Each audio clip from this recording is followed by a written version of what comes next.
Quand dans une famille, un père aimé et vénéré est sur le point de mourir, les enfants se réunissent autour de son lit. Et là, attentifs, recueillis, silencieux, ils fixent leurs yeux sur le visage de celui qui s'en va.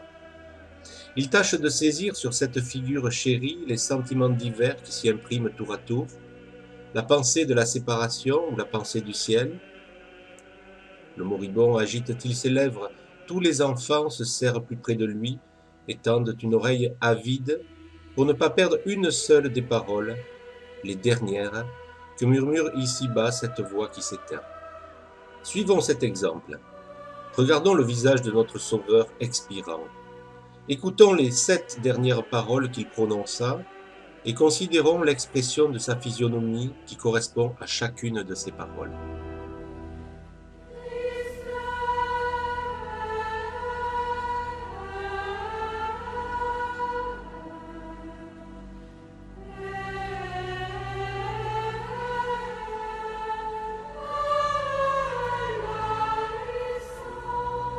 Première parole de notre Seigneur Jésus-Christ sur la croix.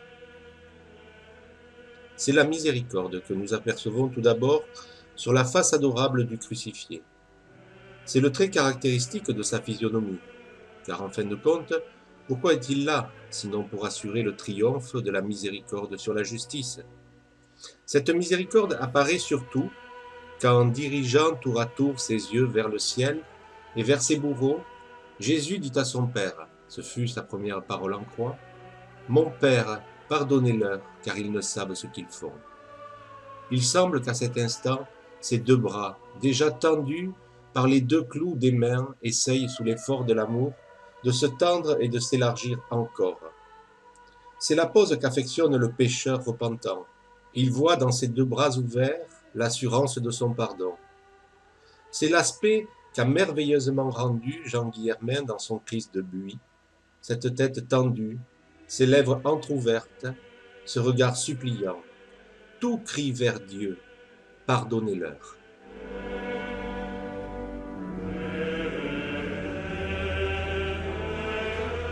Deuxième parole de notre Seigneur en croix. Soudain, un changement se produit dans la physionomie du Sauveur. Son visage s'éclaire, la majesté suprême resplendit sur le front de la sainte victime.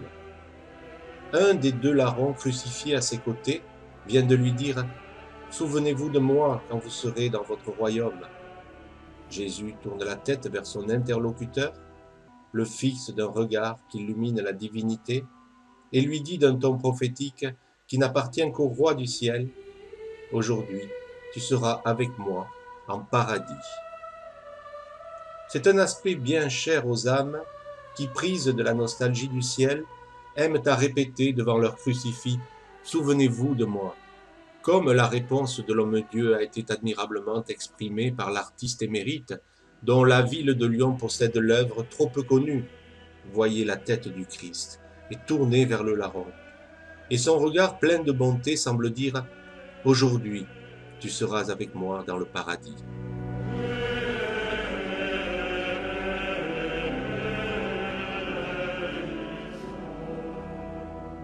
Troisième parole de notre Seigneur sur la croix. Voici que sur les traits du Rédempteur, la majesté se tempère de tendresse. Le roi vient de gracier un sujet repentant, le Père va parler à son tour. N'est-ce pas lui qui avait dit à ses disciples cette parole d'espoir? « Je ne vous laisserai pas orphelins. » Sur le point de partir, il veut leur donner une mère, sa propre mère. Or, du haut de la croix, le doux agneau de Dieu oubliait sa souffrance et songeait à la nôtre. Jésus dit à la Vierge, en lui montrant l'apôtre, « Femme, voilà ton fils. » Et ce fut son adieu. Ces 7 paroles de Jésus en croix, c'est la parole qui, dans la suite des âges, retentira, suave entre toutes, à l'oreille des enfants de Marie. C'est la parole qui nous semble tomber des lèvres du Christ, si expressif, de Verichofen, dû au ciseau de Rosenmüller.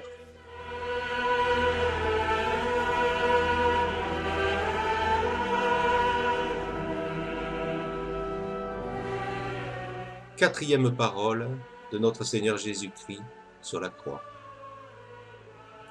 Une souffrance plus poignante envahit alors l'âme du mourant et se reflète sur son visage.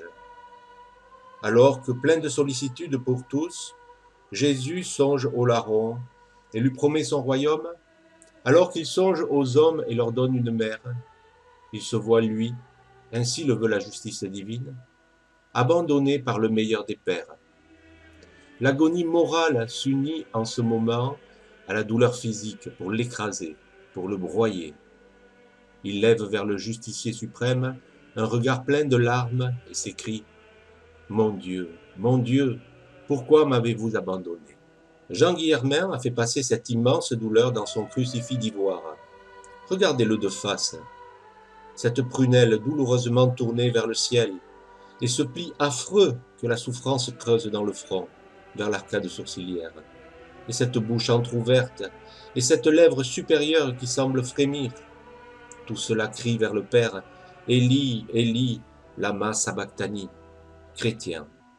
Quand vous souffrirez, vous regarderez cette image, et avec Jérémie, vous direz, consolé, « Non, il n'y a pas de douleur comme sa douleur. Que sont mes douleurs auprès des siennes ?»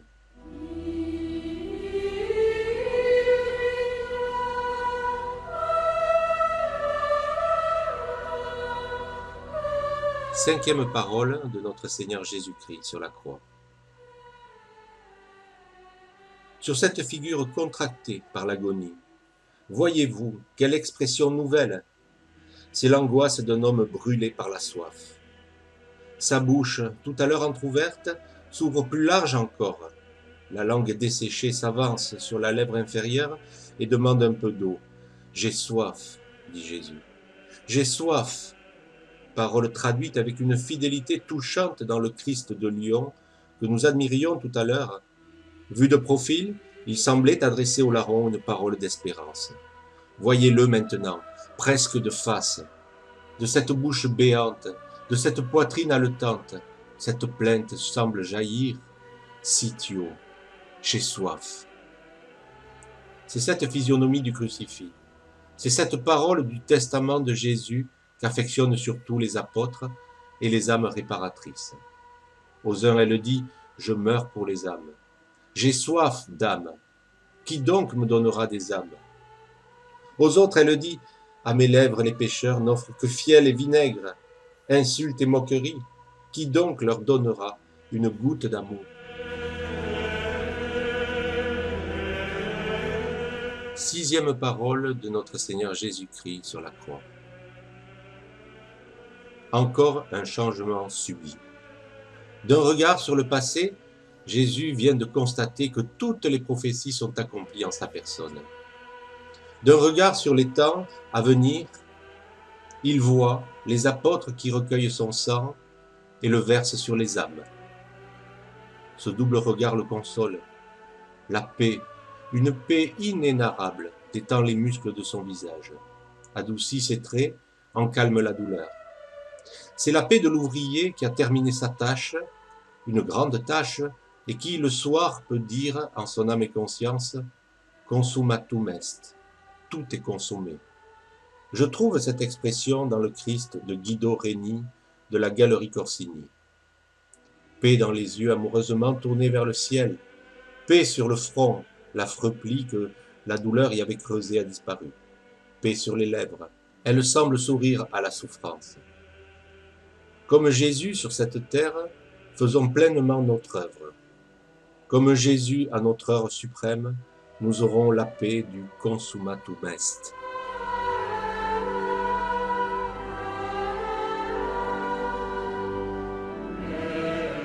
Septième parole de notre Seigneur Jésus-Christ sur la croix.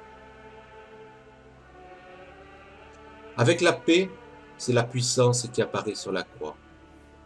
Quand, dilatant sa poitrine, levant un instant la tête vers le ciel et entr'ouvrant ses lèvres, Jésus rend son dernier souffle. C'est la pose admirable de l'homme-dieu, qui, maître de sa vie, la rend à son Père, à l'heure et à la minute par lui choisie. Mon Père, je remets mon âme entre vos mains. Nulle part, nous n'avons mieux saisi cette puissance et cette majesté que dans une toile justement admirée au salon de 1873. La tête du Christ est sublime, tournée vers le ciel, entourée d'une auréole lumineuse. Chrétiens, vous aurez vous aussi à votre dernier soupir ce reflet et cette auréole au front, le reflet de l'espérance et l'auréole de la sainteté. Si, habitué à remettre votre âme entre les mains de Dieu dans les agonies de la vie, vous lui redites encore, dans l'agonie dernière, le crucifix aux lèvres, je remets mon âme entre vos mains. La tête de Jésus est retombée sur sa poitrine sans souffle. La mort a fermé ses yeux éteints. C'est l'immolation arrivée à son terme. Le dernier aspect de l'auguste victime a été admirablement rendu par le pinceau de Velázquez. Étudiez ce chef-d'œuvre.